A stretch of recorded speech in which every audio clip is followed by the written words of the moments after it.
To get started, I just have this photo of a couple opened up in Photoshop. Let's begin by going up to Select and then click Subject.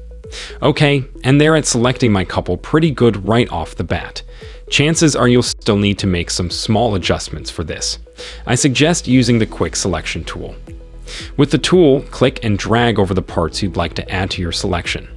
To remove parts of the selection, simply hold down the Alt key while dragging.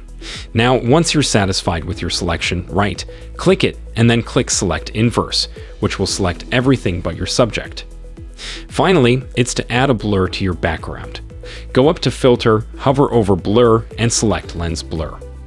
Okay, I think this is looking super good already, but if you want to change the amount of blur, adjust the radius amount to your liking, and then I'll hit OK. To confirm the change, alright, I'm very satisfied with this for a 1-minute job. Obviously, you can spend longer refining your selection to make it perfect, but that's all for me.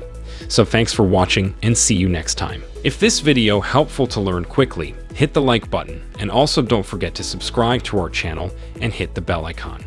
Then you won't miss any upcoming tutorials.